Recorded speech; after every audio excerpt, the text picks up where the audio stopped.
Lula chega à Rússia e se junta a líderes do Sul Global e Xi Jinping para comemorações do Dia da Vitória e encontro bilateral com Vladimir Putin. E você vai ver ainda.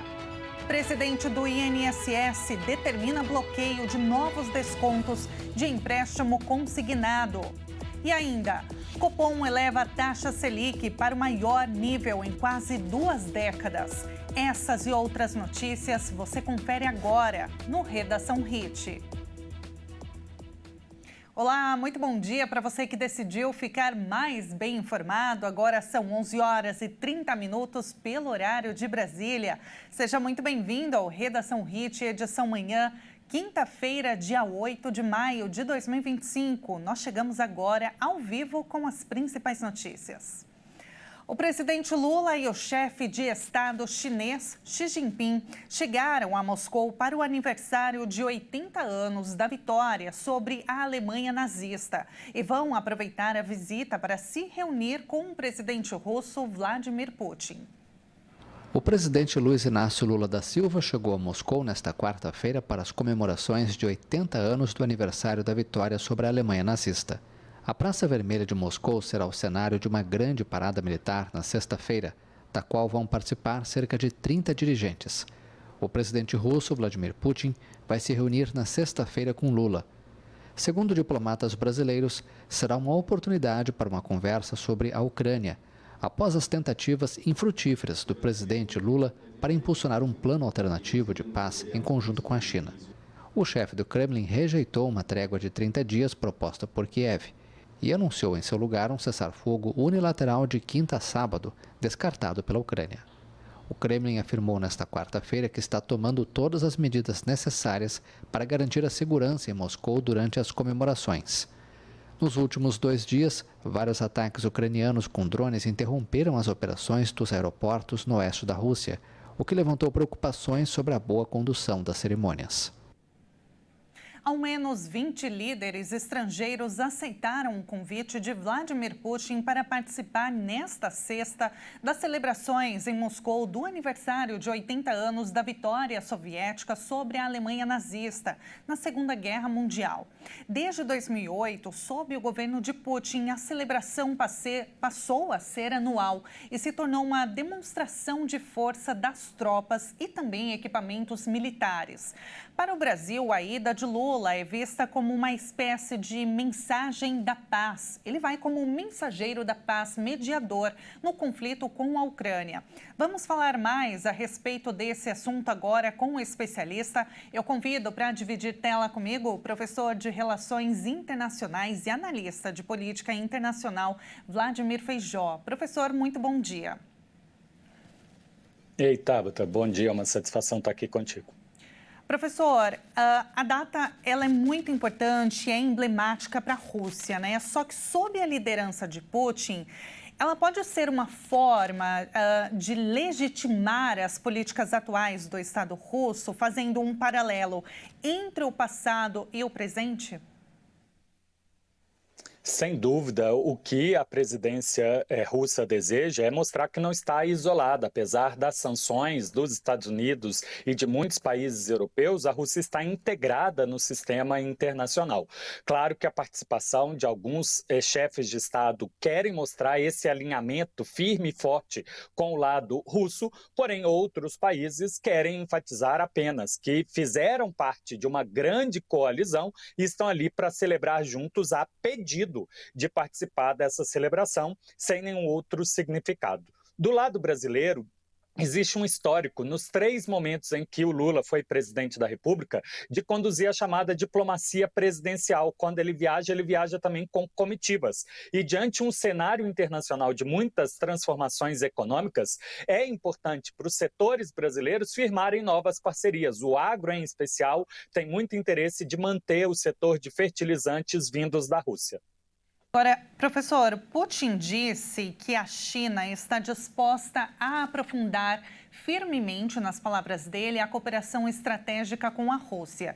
Xi Jinping, ele afirmou ainda que os dois países, como potências mundiais e integrantes permanentes do Conselho de Segurança da ONU, trabalhariam juntos para combater o que eles chamam unilateralismo e a intimidação. O presidente dos Estados Unidos, Donald Trump, também foi convidado para participar das celebrações, só que ele confirmou que não vai comparecer. Essa mensagem dos dois líderes, Vladimir Putin e Xi Jinping juntos, pode ser entendida como uma mensagem direta ou indireta ao governo de Trump? Eu não tenho dúvida que sim, há um posicionamento de alinhamento, enquanto houve durante a Guerra Fria um distanciamento entre esses dois estados poderosos. Eles têm uma parceria, segundo palavra do tratado assinado entre eles, irrestrita, portanto não tem limite, vão pouco a pouco medindo o que é necessário. Do lado do Donald Trump, a ambição dele, insistência de ter controle sobre a Groenlândia, envolve exatamente essa aproximação de Rússia e China na exploração do Ártico, novas rotas comerciais, além, óbvio, das questões dos recursos estratégicos que essas economias querem aproveitar uma para outra, em detrimento de permitir que a economia americana importe e se beneficie desses recursos. Professor, com relação ao Brasil, Lula, ele já tentou se posicionar, né, como uma espécie de mediador para o conflito entre a Rússia e a Ucrânia, que permeia por mais de 3 anos. A ida dele agora a Moscou tem algum efeito na guerra? Pode ter algum efeito prático? Ou mesmo, se não tiver, pode fortalecer o papel diplomático do Brasil como pacificador? A visão oficial da China também é a como do Brasil, pedindo a solução pacífica pela via diplomática para não ter a intervenção de ferramentas políticas como o Conselho de Segurança. Imagino que isoladamente o Brasil não tem peso, porém como bloco chamado Sul Global e a presidência da República pode ser que leve essa mensagem do Mercosul, da comunidade de países latino-americanos, afinal, semana que vem ele vai a um evento na China exatamente representando esse grupo de países, demonstrando, portanto, se a Rússia quer ter aceitabilidade geral, ela não pode seguir traços de outros países que no passado usaram da potência militar para a expansão territorial ou ingerência em assuntos de outros países. A despeito das suas próprias preocupações de segurança, a Rússia considera que a Ucrânia seria uma base avançada da OTAN, ainda assim a guerra não é o caminho apropriado. Professor, além de Lula, tem outros líderes sul-globais, né? Como, por exemplo, Maduro, presidente da Venezuela. Essa ida de Lula, junto com outros líderes globais vistos, ditos como ditadores, pode ser usado como uma espécie de argumento, provocação por parte da oposição aqui no Brasil? Sem dúvida, isso já foi feito, inclusive na mídia já repercutiram diversos artigos de opinião dizendo que o Brasil está se alinhando ao lado autoritário e ignorando o fato de ser uma celebração de participação brasileira na guerra. As demais autoridades presentes foram as que aceitaram o convite. E se a presidência brasileira deixar claro que não é um endosso a todas as políticas da Rússia ou de outros presidentes e que está ali apenas por essa questão simbólica, aí sim eu acho que, apesar de haver a argumentação, ela poderia ser bem entendida pela população brasileira, exatamente que o Brasil não pretende ter vínculo com autoritarismo, apesar de ter uma relação pragmática. Afinal, brasileiros compram e precisam vender, independente de onde é a origem ou o destino desses produtos. Então, diplomaticamente, manter conversa é necessário, mesmo que não signifique parceria e endosso das posturas em todos os assuntos. Mas no assunto comercial é necessário manter as portas abertas. Com certeza, professor. E para finalizar, falando de acordos comerciais, logo em seguida, Lula embarca para a China. E lá, então, são esperados acordos, né? Uma aproximação ainda maior, um fortalecimento da relação com a China. Podemos ter novos acordos? Segundo a nota do Itamaraty, é possível que 12 novos acordos já sejam assinados nesse encontro, abrindo caminho para, no mês de julho, quando o representante chinês estará no Brasil para o encontro dos BRICS, também acordos bilaterais Brasil e China, além desses 12 serem assinados, além da possibilidade de acordos multilaterais de todos os países do BRIC, em especial nesse tema de liberalização do comércio e cooperação tecnológica. Perfeito, professor. Olha, muito obrigada mais uma vez pela participação aqui no nosso jornal, no Redação Hit Edição Manhã. Foi um prazer enorme aprender mais, receber a sua análise. Muito obrigada, professor. Um ótimo dia e até a próxima. Sempre um prazer, Tabata. Bom dia, abraço. Muito obrigada. Um abraço. Nós acabamos de falar com um professor de Relações Internacionais e analista de política internacional, Vladimir Feijó. E olha, ontem foi a chamada super quarta. O Banco Central aumentou a taxa básica de juros da economia em 0,5 ponto percentual, chegando a 14,75% ao ano.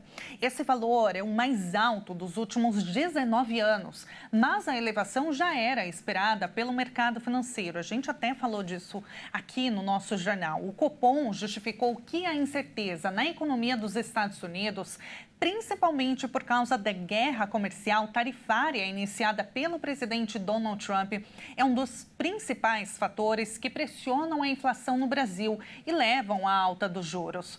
Outro fator é a política fiscal do Brasil, ainda com despesas elevadas. Já nos Estados Unidos, o Federal Reserve, o Banco Central americano, ignorou as pressões do presidente Donald Trump, que insistia em baixar os juros e manteve a alta no intervalo entre 4,25% e 4,5%. Segundo o comitê, os riscos de aumento da inflação e do desemprego cresceram e o cenário pode ser desafiador.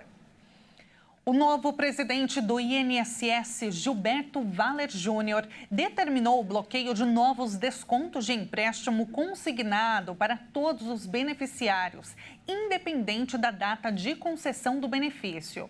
Nesta quarta-feira, o ministro do Tribunal de Contas da União, Bruno Dantas, deu um prazo de 15 dias para o Instituto apresentar um plano de como será feita a devolução do dinheiro das vítimas. Além de determinar o prazo de 15 dias para o plano de ressarcimento ser divulgado, o Ministério do Tribunal de Contas da União também estabeleceu que, junto com o plano, o INSS explique à população quais serão as medidas administrativas que serão adotadas para apurar as responsabilidades dos agentes públicos envolvidos no esquema de fraude. Bruno também exigiu prioridade e rapidez em todo o processo envolvendo as fraudes para que os responsáveis sejam punidos e as vítimas restituídas o mais rápido possível. Os pedidos do ministro Bruno Dantas atendem às representações apresentadas pelo Ministério Público em conjunto com o TCU. O Tribunal de Contas da União também está sendo questionado. Isso porque o ministro Haroldo Cedras segurou por mais de um ano a implementação da auditoria do TCU. Com isso, os criminosos teriam esse tempo para cometer as fraudes sem a vistoria do Tribunal de Contas, facilitando os descontos ilegais. E veja a seguir, Câmara dos Deputados aprova a suspensão da ação penal contra Alexandre Ramagem por tentativa de golpe de Estado. E agora, vamos ver como está o tempo em Santos, litoral de São Paulo, 26 graus. Olha que lindo, bem azul. Nós voltamos já já.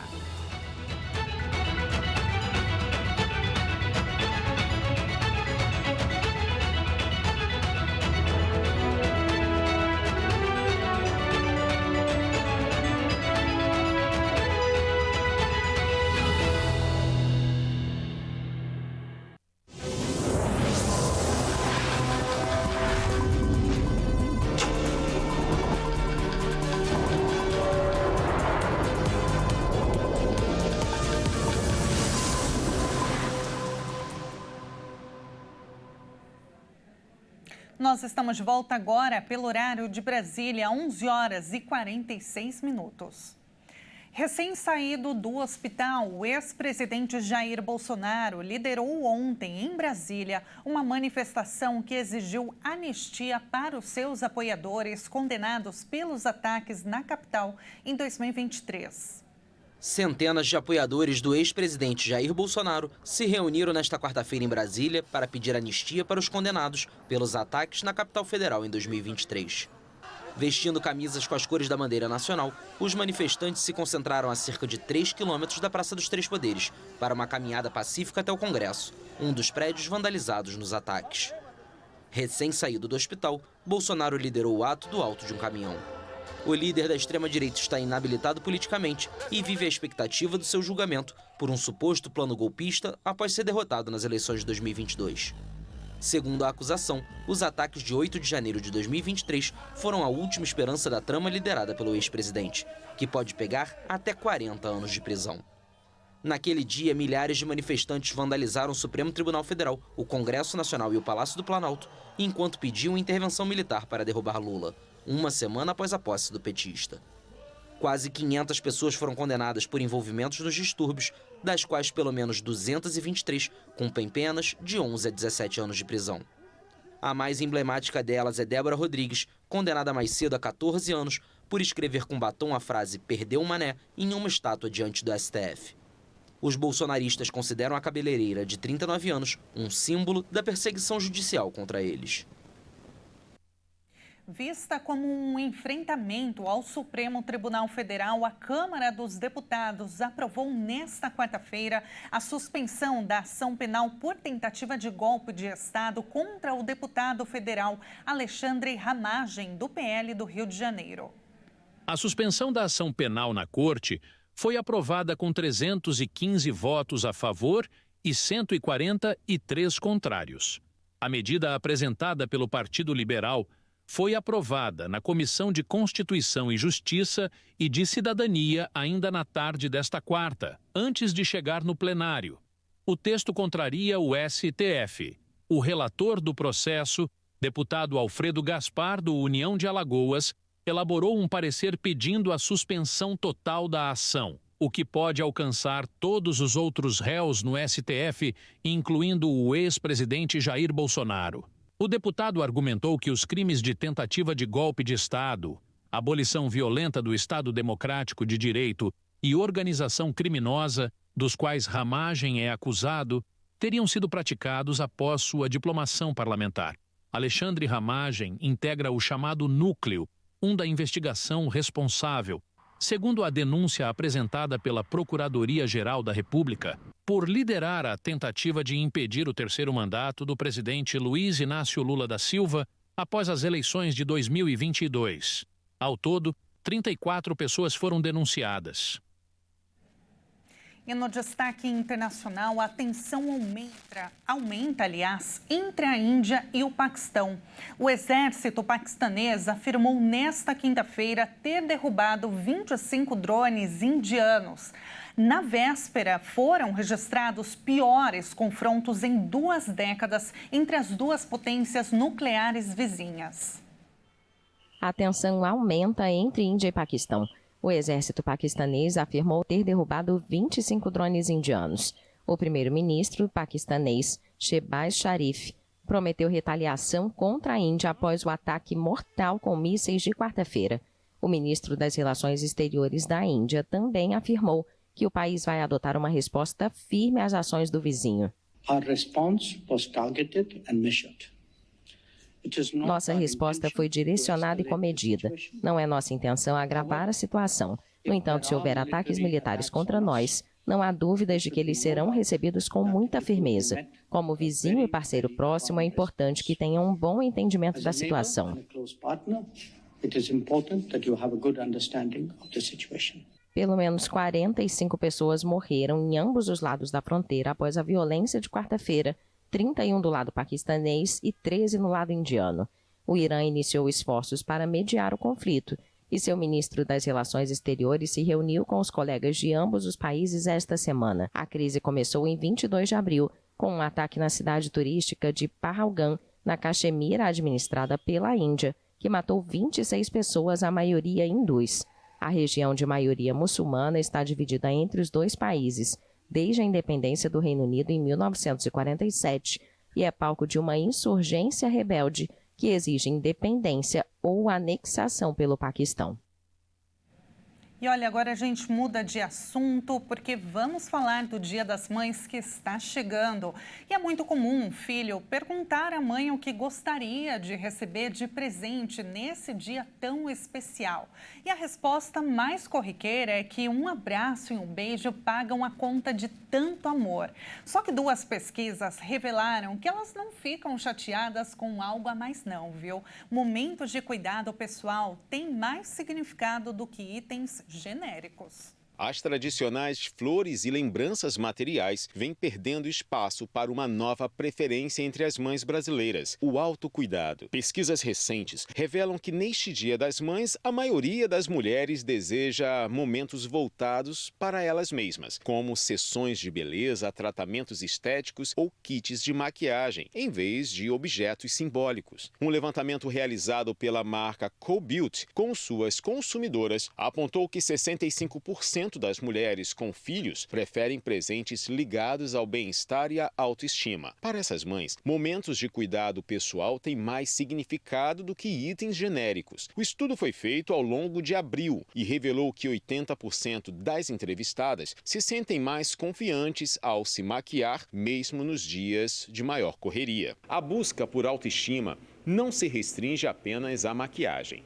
Uma outra pesquisa do setor de estética mostrou que 75% das mães relatam aumento da autoconfiança após procedimentos estéticos. Além disso, 80% delas disseram ter notado melhora no humor e na disposição física e emocional, demonstrando que o autocuidado está ligado também ao bem-estar mental. Especialistas alertam, no entanto, para a importância de realizar tratamentos com responsabilidade, buscando sempre orientação profissional qualificada. Neste mês dedicado às mães, os dados reforçam uma tendência crescente. Mais do que um gesto de vaidade, cuidar da aparência e da saúde virou uma forma de reconhecer a identidade e o valor pessoal de cada mulher. Todo carinho é pouco para elas, hein? E agora, mudando de assunto, no Redação Hit de hoje, nós vamos conhecer agora uma cidade dos Países Baixos, chamada Eindhoven.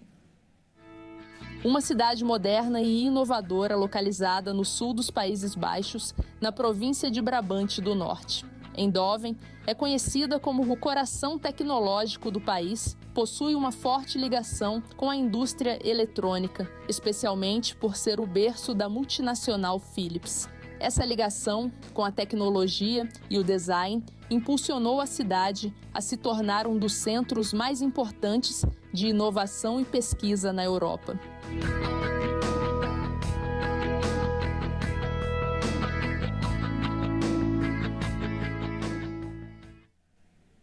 E vamos então com uma câmera ao vivo dessa cidade tão bonita. Por lá agora são 16 horas e 55 minutos. Após sofrer muito com os bombardeios durante a Segunda Guerra Mundial, boa parte dessa cidade teve que ser reconstruída. Por isso a aparência dela é meio moderna, viu? Além do setor industrial e tecnológico, Eindhoven também se destaca pelo seu ambiente criativo e cultural.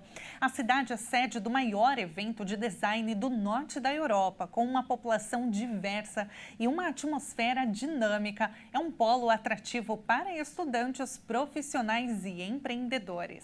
E com essas imagens encerramos esta edição. Muito obrigada pela sua companhia.